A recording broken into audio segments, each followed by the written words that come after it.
Tapi lu siap dengan konsekuensi yang akan lu tanggung nanti sebagai guru. Lu memilih untuk di jalan ini. Guru ngaji gue sendiri pernah bilang kalau mau jadi kaya jangan jadi guru gitu loh, karena emang sistemnya udah agak sulit kan, udah agak sulit untuk dirubah. Jadi kita ini harus nyari sampingan gitu. Bukan gue yang ngomong. Aku nggak tahu maksudnya sistem keguruan di Indonesia itu bagaimana sih? Iya, sama gue juga nggak tahu. Itu kayaknya nggak apa-apa nggak sih? Biar tahu juga. Apa yang nggak bisa kalian ubah nih? Kenapa emang sistem di kita ini?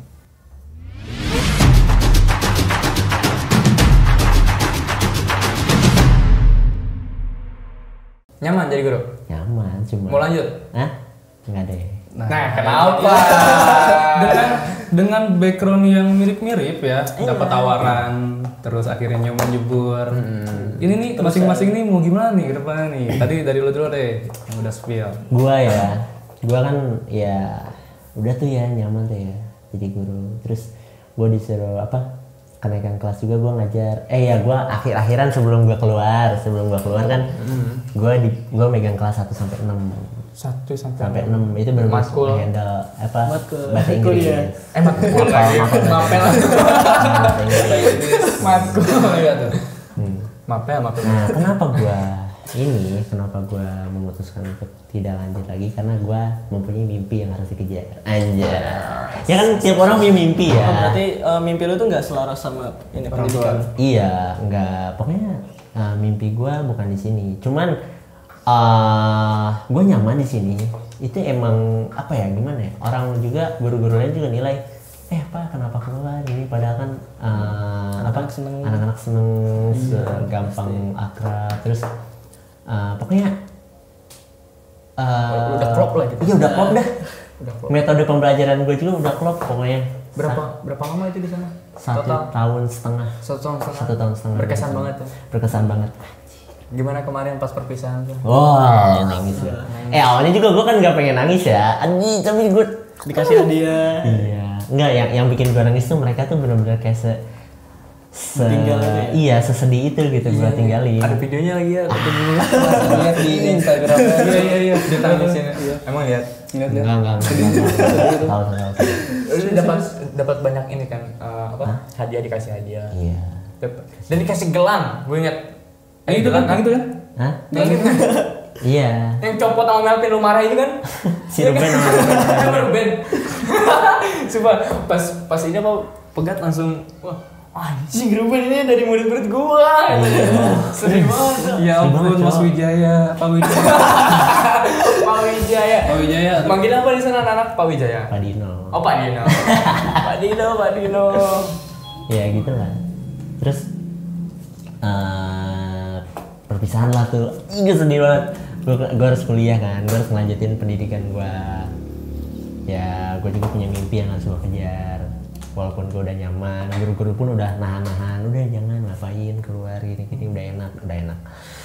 Nggak enak sih. Ya kontradiksi ya, enak. Ya gitulah pokoknya. Pas perpisahan tuh pakai toga, pakai selempang. Enggak dong. Gue pakai baju ini bos. Pakai baju FEB aja, pakai apa? PDH. Perpisahan gue pakai PDH. Yang ini coklat itu. Enggak, yang biru dong kan. Ada. Oh iya, gue mau tahu tuh perpisahan hal apa yang disampaikan ke anak-anak. Oh, itu semuanya tuh dari kelas 1 sampai 6 tuh. 1 sampai 6 ngumpul. Jadi kayak gue dikasih waktu 1 hari buat ngasih pidato lah ngomong apa wejangan lah buat anak-anak. Gue disuruh ke depan, ayo Pak Dina sini, set. Gue ngomong depan anak-anak, pokoknya gue nggak pengen. Awalnya gue nggak pengen anak-anak tuh nangis akan pekerjaan gue. Iya, gue nggak pengen karena gue di situ awal-awal tuh nggak langsung ngomong, jadi gue ngajak main mereka. Gue ngajak main untuk yang terakhir kalinya. Makin dong. Gue ngajak main, pokoknya gue ajak main game segala macam, ngapalin lagu yang udah gue ajarin, ngapalin apa yang udah gue ajarin ke mereka. Terus tiba-tiba gue bilang, ngomongnya adik-adik anjing, anak-anak. Oh gitu, ngomongnya adik-adik anjing. Nggak, pokoknya tidak bisa diutarakan kata-kata. Iya, karena itu gue emang momen-momen paling sedih banget. Wah, jadi lu main sambil nyanyiin lagu-lagu yang pernah lu ajarin. Lagu apa? Ada deh bahasa Inggris. Itu pakai sedih ya sih? Iya. Pokoknya gue dari gue inget banget dari kelas 1 sampai kelas 6 itu yang udah gue ajarin gue ulang di situ di hari itu. Sampai mereka tuh biar mereka tuh inget gue tuh inget akan lagunya yang udah pernah gue ajarin ke mereka. Iya, yang senang-senangnya bareng gue nggak pengen mereka tuh inget yang sedih-sedihnya. Ya gitulah. Udah lah tuh anjir gue sedihnya tuh karena bukan karena gimana ya, awalnya juga anak-anak nggak ada yang nangis kayak ketawa-ketawa pas gue ngomong gitu, bohong kali Pak Dino gitu nggak percaya. Pak Dino bohong apa? Tiba-tiba bener lah. Gue nangis waktu mereka meluk gue sih anjir, itu salah satu hal tersedih. Itu lo pasti momen-momen kalau di anime itu flashback. Enggak lah. Tapi emang dulu pas gua zaman SD juga kan suka ada tuh guru-guru perpisahan. Bukan guru perpisahan. PKL ya sebutnya. Yang dari kampus Magang. guru-guru magang yang biasanya dari kampus-kampus gitu. Emang sedih sih pas perpisahan. Iya, emang yang di gua juga ada yang magang-magang, anak-anak UIN suka magang di SD yang gua ajar. Anak-anak UIN itu mereka ngajar terus ya anak-anak juga sedih, cuman UIN Jakarta. Oh, Jakarta bukan UIN Bandung. Berarti lu juga nanti magang dong jadi guru magang. pasti kan Bisa magang. enggak, maksudnya bukan magang sih, jatuhnya apa sih? Pengabdian. Iya, pengabdian ke masyarakat. Mereka tuh ke desa yang di desa gua, tapi ke sekolah gua juga buat ngajarin anak-anak ini. Enggak cuma ke sekolah, ke warga, ke desa, ke desa-desa. Itu. Berarti Dino ini dulu sempat ada pengalaman ngajar di SD dan nyaman, tapi memutuskan untuk pindah haluan. Mengejar mimpinya sendiri. Mimpinya apa? Mimpinya jadi apa sih? Cita-citanya Pak Dino tuh? Pak Wijaya. Jadi apa sih Pak? Sampai rela melepas ratusan murid. Iya. Nah, iya sih. Gimana lagi ya? Gue tuh pengen ngerubah nasib aja. Pengen beda lah. Pengen beda dari orang tua. Nggak mau sama alurnya. Iya. Terlalu terpaku bahwa kalau nanti tuh udah gede harus jadi ini. Iya, nggak mau berhasil jadi ini gitu. Iya, nggak mau terlalu ngikutin kata-kata orang tua. Tapi orang tua ini dong kontra. Iya, udahlah. Tapi nanti kalau berhasil jadi pembuktian. Tetap setuju. Iya, setuju juga. Nah kalau lu berarti kan melanjutkan ya? Iya, Melanjutkan. Waduh, kenapa mau banget sih? Apa alasannya? Ingin melanjutkan. Ya karena gue udah punya basic yang gue miliki dan gue nggak bisa ngelupain basic itu. Jadi Udah melekat banget. pasti pernah denger lah guru terbaik itu adalah pengalaman. Nah, gue gunakan kata-kata itu untuk menjabarkan ini. Seperti itu. Berarti rencana lu nih setelah dari UIN ini lu mau jadi guru apa nih? Iya, karena gue sendiri kalau ke bocah tuh kurang suka bercanda ya paling SMP ke atas lah. SMP ke atas? Iya, karena gue lebih suka serius gitu loh. Serius atau dalam tanda kutip bercandanya tuh bercanda kayak anak-anak remaja lah. Iya, sefrekuensi. Bukan kalau bocah itu kan kita yang ngajak bercanda kan. Kalau gue ya itu cukup menguras energi tapi ya udah pernah lah ngerasain. Tapi kalau gue sendiri gue lebih pengen ke SMP ke atas. SMP ke atas? Iya. Jadi tapi kalau jadi guru tuh maksudnya ada ininya nggak sih, kayak kan lu jurusan pendidikan apa? Agama Islam. Pendidikan agama Islam, berarti gurunya harus guru PAI berarti. Iyalah. Iya. Tapi di bawah dia ngomong tadi guru olahraga. Dia bilang kan Itu bercanda, itu bercanda. Olahraga serius. Itu ikut-ikut. Lu percaya aja. Berarti itu bohong dong. Wah, itu bercanda aja. Oh, bercanda. aja. Enggak. Ya kali anjing Jadi apa? nggak ada ya penjurusan di semester 5 penjurusan olahraga syariah. Olahraga syariah. Apaan lu? Pakai gamis olahraga ya. Olahraga pakai gamis. Berarti jadi guru agama. Tapi setahu gua kalau udah SMP ke atas, contohnya seandainya jadi guru di MA, itu kan agamanya juga terpisah lagi, banyak lagi antara bahasa Arab termasuk agama ya? Iya. Termasuk Masuk agama juga kan. Cuman Jadi kalau misalkan sekolah negeri itu nggak terfokus sama bahasa Arab. Kalau misalnya sekolah negeri ya, Oh iya. yang gua tahu. Nah kalau misalkan MTS itu masih ada Iya, kemungkinan yang belajar memang bahasa Arab. maksud gua kalau seandainya di MA gitu, kalau MA kan itu MA ada juga. bahasa Arab, ada Kurdis, ada akidah akhlak, sejarah Islam. Iya. Lu lebih kemana? Prefer? Karena gue sendiri lebih suka sejarah sih ya, sejarah. Jadi gue bakal ambil sejarah tentang keislaman. Sejarah kebudayaan Islam. Kenapa minat ke sejarah? Sejarah kenapa minat karena sejarah? Karena guru paling baik itu pengalaman dan pengalaman itu sejarah. Iya, itu maksudnya kali ya. Masih punya relasi kata-kata tersebut. Masih jadi korelasinya masih ada. Karena pengalaman-pengalaman yang ada di masa lalu, jadi lu tertarik. Karena untuk hidup pelajarinya. gue sendiri ini adalah sejarah gitu. Wah, Gimana caranya gue harus bisa memaknai hidup gue dalam sejarah ini, dan gue harus bisa memaknai keislaman dalam arti sejarah. Kayak gitu. Tapi lu siap dengan konsekuensi yang akan lu tanggung nanti sebagai guru. Lu memilih untuk di jalan ini. Tanggung jawabnya. Sanggup ya? Sanggup, insya Allah. apa aja konsekuensinya? Ya gitulah pokoknya nanti pokoknya rasain aja sendiri ya alur ceritanya Ya. kayak gimana, alur kehidupan. Bikin penasaran. Part 2 ya deh. Part 2. Tapi nanti lu bakalan pengen jadi yang pure jadi guru atau di satu sisi jadi guru lu pengen coba Iya. sampingan Apa lu yang fokus diapalin? sampingan. apa lu cuman bergantung hidup menjadi guru atau apa? Udah ada gambaran belum? Kalau Pastinya enggak sih. Kalau jadi guru emang pekerjaan utama, tapi kalau untuk menjadi kaya itu sulit dari peran guru. Oh gitu. Guru ngaji gue sendiri pernah bilang kalau mau jadi kaya jangan jadi guru, gitu loh. Karena emang sistemnya udah agak sulit kan, udah agak sulit untuk dirubah. Jadi kita ini harus nyari sampingan gitu. bukan gue yang ngomong. Nah, setelah lu tahu fakta tersebut, kenapa lu masih kekeh untuk ya itu lanjut di profesi keguruan? Karena kayaknya orang-orang yang jadi guru tuh ada alasan tersendiri. Alasan moralitas ya, Iya. pengabdian.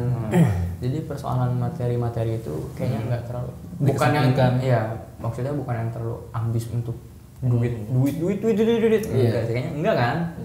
Emang lu mau jadi orang yang mau bermanfaat kan? Oke. Setuju. Setuju. Dia nggak setuju makanya ketawa dan kamu jadi guru. Susah. Udah, Susah. Gue sempat keinget kata-kata gini. Kejahatan merajalela itu bukan karena kejahatan itu sendiri, tapi karena diamnya orang-orang baik. Karena diamnya orang-orang baik. diambil orang baik. Iya, ibarat gini, kalau gua punya pemikiran, gua ngapain jadi guru nggak kaya, otomatis sebagai pendidik yang mempunyai ilmu, itu dia nggak bakal ngasih ilmu ke yang lain kan, dan otomatis kebodohan di situ bakal merajalela, Asli. gitu loh. Itu gua Jadi paham nggak kalimat tadi gua? Paham. Kejahatan itu merajalela kalau orang-orang baik itu diem. Kebodohan akan merajalela kalau para pendidik punya pemikiran seperti itu. Kayak gitu. gua Oleh karena itu lu gak mau ada kebodohan yang merajalela Iya. dan kejahatan. tapi gini ya. In my opinion. ya, It's okay bro. Pak Dinan. Itu yang benar. Karena kita emang nggak bisa merubah sistem, ya. Iya. Terus emang Bicara sistem ini. banyak orang yang kayak gitu. Cuman gua nggak semua menyamaratakan semua guru itu kayak begitu. Kayak ya apa, kebodohan kan merajalela kalau misalkan orang yang baik diam. Nah itu dia. Karena mungkin ya, karena dengan sistem yang kayak gini, orang-orang yang terpaksa menjadi guru itu ngajarnya itu tidak pakai hati kan, nggak berarti lah bagi dia kan. Gua ngejar jabatan, gua ngejar P3K segala macam, gua ngejar ini. Karena mereka emang ada tujuan tersendiri buat jadi guru tuh, buat ke itu gitu, bukan buat kayak benar-benar ngasih ilmu, ngasih pendidikan yang benar-benar pure yang dibutuhin anak ini gitu. Seakan-akan formalitas doang. Kalau misalkan yang ngincernya jabatan. Cuman kata dia juga benar. Dia emang niat. Kalau niat sih bisa dibilang wah itu keren sih kalau kata gue. Karena gue sendiri juga ngerasain, karena gue niat itu rezeki itu selalu datang. Asli. Dari manapun itu datangnya ya. Karena gue niat ngajarnya, gue tulus. Selalu aja ada yang ngasih. Kayak murid gue, Pak ini buat apa Pak? Gitu kayak seneng gitu anjir. Terus gue dikasih baju sama murid gue secara tiba-tiba, Pak ini ada hadiah dari apa? dari ibu kata dia. Ih anjir, gue jadi senang gitu. Meskipun nggak seberapa ya hal kecil, meskipun hal kecil Jis, tapi menurut gue itu berarti. Karena dengan apa yang udah gue kasih ke mereka dengan ketulusan gue tuh berasa gue dihargain gitu. Kayak perasaan lu sampai dengan baik. Sampai dengan baik gitu. Dan mereka pun kayak menerima itu dan membalasnya. Jadi itu gue seneng banget sih. Iya sih, gue juga sadar semenjak podcast yang kemarin tuh adalah yang ngomong ke gue gitu kan, kayak jangan terlalu mengacu pada profesi. Soalnya kalau ada suara anak kecil guys, jangan terlalu mengacu kepada profesi buat pukul rata semua orang masalah kesejahteraan ataupun kelayakan hidup ya. Iya. Jadi ya kalau emang ditakdirin kata Allah lu kaya, kaya gitu. Iya, jadi dengan apapun profesinya gitu. Contohnya dari berapa guru gitu sama profesinya, itu kan pasti masing-masing dari guru itu beda kondisi kehidupannya, ya enggak? Jadi profesi itu bisa ditiru tapi enggak sama rezeki. Nah itu tergantung orangnya. Tergantung orangnya sedekat apa dengan yang Maha Kuasa dan tujuannya dia. Kenapa?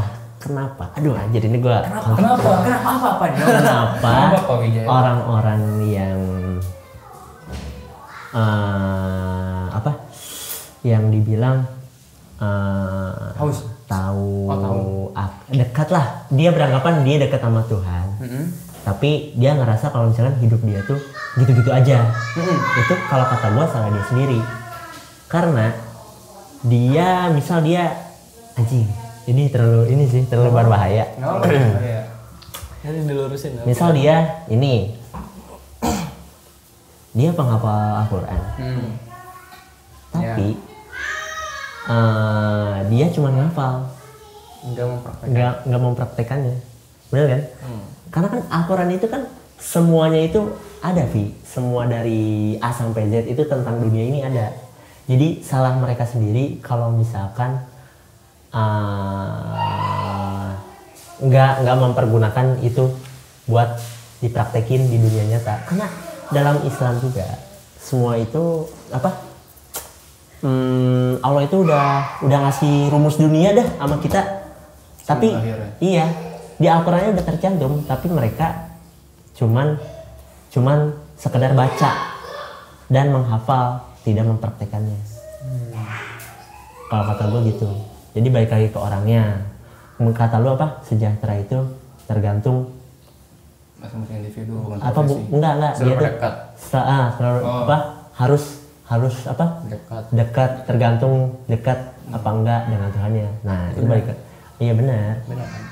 Dekatnya sedekat apa dulu? Kalau misalkan dekat doang tapi nggak mau kenal, ibarat gitu dah, dekat doang tapi nggak kenal, nggak sering main. Nah gitu ibarat gitu. Lu deket doang sama Al-Quran, tapi lu nggak main bareng gitu sama Al-Quran itu, nggak mempraktekannya langsung.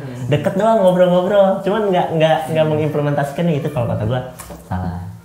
Gitu, gunakan ya. Tapi menurut lu gimana tindakan Dina tadi? Setuju? Ya setuju karena emang masuk akal. Islam itu bukan hanya teori, tapi tentang perilaku. Islam itu udah mengatur semuanya. Dan Islam itu juga seimbang dalam kata lain, lu harus ngejar dunia, lu harus ngejar akhirat juga. Gitu loh. Jadi ketika lu mengejar akhirat doang, gimana caranya lu mencapai akhirat kalau dunia lu nggak lu kejar gitu loh. Jadi misalnya gini lah, lu mau suka bersedekah tapi lu nggak kerja, gimana caranya bersedekah untuk mencapai akhirat tuh gimana gitu. Jadi harus dua-duanya harus sama rata, nggak boleh salah satu, nggak boleh dunianya aja, nggak boleh akhiratnya aja. Karena kedua hal ini berkesinambungan sama hidup kita. Sekarang kita di dunia, di akhirat kita gimana nanti. Dengan sistem yang kayak begini, guru kayak begini, itu balik lagi ke orangnya. Mau terpatok sama sistem atau lu ngerubah diri lu sendiri. Kayak misal tulus lah ngajarnya. Gue pengen tuh semua guru di Indonesia ini tulus gitu ngajar ke anak-anak. Gue nggak tahu maksudnya sistem keguruan di Indonesia itu bagaimana sih? Iya, sama gue juga nggak tahu. Itu kayaknya nggak apa-apa nggak sih? Biar tahu juga. Apa yang nggak bisa kalian ubah nih? Kenapa emang sistem di kita ini? Dari awalnya udah salah kata gue. Cara ngajarnya udah salah. Cara ngajarnya? Maksudnya ini kurikulum dari mana sebenarnya? Kalau kata teman gua tuh kita ini dididik untuk menjadi benar gitu. Jadi setiap mereka salah tuh disalahin. Jadi nggak boleh salah ya. Iya nggak boleh salah. Bukan Nah, dididik itu untuk dia. jadi benar. Itu dia nih ya. Kenapa anak-anak di Indonesia itu sekarang kalau misalkan ada jam kos itu pada seneng? Kenapa? Itu udah salah sih. Itu udah salah kalau misalkan sore nggak ada gurunya. Berarti guru ini nggak bisa membuat kelasnya nyaman. Bro. Gue mikir anjir kata gue emang gitu sih. Gue ngerasa kalau misalkan waktu dulu tuh gue seneng banget waktu misalkan jam kos. Karena salah itu tuh salah sebenarnya. Emang sistemnya salah. Cara ngajar, aduh. Iya. Jadi memperkenalkan materi atau pendidikan ke anak-anak dengan cara yang salah. Bukan yang salah, mungkin kurang cocok. Kurang cocok. Ya kurang cocok lah ya kurang diterima. Sama anak-anak. Ya karena semua anak tuh dituntut harus bisa semua. Harus bisa semua. Pelajaran A, B, C. Gue nangkep. Di segala macam. Contohnya aja nih kayak kita di bisnis digital gitu ya. Kalau ada mata kuliah yang memang kita minati gitu ya dan excited banget dengan mata kuliah itu, kalau kosong justru kita malah jadi kosong gitu kan. Sayang banget. Nah, mungkin kayak begitu ya harusnya. Coba balik lagi ke orang. Gua nyebutnya orang ya. Bukan profesi. Balik lagi ke orangnya. Itu dia mau tulus apa enggak buat ngelakuin apa yang dia jalanin. Itulah kalau kata gue. Tadi bagus, ada yang kepotong nggak tadi pas lo ngomong? Wah, gue lupa gue. Lupa. Apa coba? Kaitin coba. Ingat gak? Enggak. Guru Sistem. Oh, itu ya. Yang anak-anak. Jadi anak-anak itu dituntut untuk menjadi benar gitu. Jadi benar. Jadi ketika mereka salah, mereka tuh disalahin. Iya. Jadi mereka tuh akan mencari cara benar tuh dengan apapun gitu. Misal ujian lah. Contoh ujian. Ya pasti dulu juga pelaku kan. Iya. Siapa? Kalian juga Iya, juga pelaku. Iya. Dalam ujian itu kita menuntut untuk nilai ini harus benar. Iya, nilainya harus bagus. Apapun caranya yang penting bagus. Dibanding kejujuran. Gitu loh. Karena kebenaran nilai itu lebih dikedepankan dibanding kejujuran. Iya. Benar. Itu fakta yang agak sulit diterima tapi emang fakta. Kita lagi berenang di lautan fakta nih. Kita lagi berenang di lautan fakta nih. Bukan berenang lagi. Di dasar ini. Harusnya sistem ini tuh membuat menjelaskan kemurnian dari sebuah siswa itu tadi ya. Jadi walaupun dia jelek nilainya di bidang apa, justru kita lihat dia tuh bagusnya di mana sih gitu. Jadinya bukannya harus benar di suatu ranah atau bidang yang dia gak minati. Nah ini ya, apalagi buat Gen Z sekarang yang pengen berprofesi sebagai guru, gua gua justru ngedukung. Karena apa? Karena teknologi yang ada saat ini itu mempengaruhi cara belajar anak-anak. Gua selama ngajar itu anak-anak tuh selalu nanya, Pak, tahu ini nggak yang lagi viral? Tahu yang ini nggak yang lagi viral? Apa emang itu? Yang viral. Kata gua tuh, ini tuh bukan konsumsi anak-anak. Nah, kita sebagai yang udah tahu, yang dewasa, yang bisa meluruskan apa yang ini hasilkan, apa yang ini pertontonkan kepada anak-anak gitu kalau kata gua. Jadi memberikan edukasi dari sisi perilaku yang kayak kita udah kenal gitu ya. Nah, justru di era sekarang ini dibutuhkan Gen Z buat yang merubah sistem ini. Oke. Kalau menurut gua, karena gua sendiri ngerasain, anjir, murid-murid gua kok banyak nanya, ya? Lebih pada tahu lebih hal-hal yang mengetahui hal yang kurang relevan gitu kan. Belum sadar. Pokoknya menurut gua ya harusnya ada batasan umur sih buat misalkan aplikasi-aplikasi tertentu ya. Tapi itu ini nggak sih campur tangannya orang tua juga, tanggung jawab orang tuanya buat mantau itu karena kenapa campur tangan orang tua? Karena pendidikan pertama itu adalah orang tua. Nah, makanya gua nggak sepenuhnya menyalahkan guru, karena guru ini cuman ngajarin anak-anak yang udah dididik sama orang tuanya. Kan tiap anak beda-beda didikan orang tua. Oke, tapi gua itu dari anak-anak yang kelas 1 sampai kelas 6 gue tahu mau anak yang didikannya, mohon maaf ya, dari orang tua yang menengah ke bawah, menengah sampai menengah ke atas, itu gue tahu kapabilitas mereka tuh beda-beda. Iya. Kelihatan banget gitu ya. Kelihatan banget, kayak cara ngomong, cara mereka berinteraksi, cara mereka berteman, cara mereka ngomong ke guru itu beda banget. Beda, kelihatan banget. Makanya gak sepenuhnya salah sistem, tapi tergantung parenting. Kalau misalkan mau Indonesia menuju ke apa? Cemas. Biar nggak cemas menjadi emas. Biar nggak cemas ya. Biar nggak cemas menjadi emas. Ya tergantung orang tuanya. Dan orang tuanya nanti di tahun segitu siapa? Orang tuanya di Kita. tahun Gitu. PR kita juga ya. PR kita yang Gen Z ini yang bakal bisa ngerubah benar-benar ngerubah apa ya, akar-akarnya deh. Karena akar-akarnya nanti kan dari kita. I see. Ya, semoga Gen Z ini memiliki masa depan yang cerah ya. Amin. Memiliki- Kita ya? Iya, kita Kita Gen Z, bro.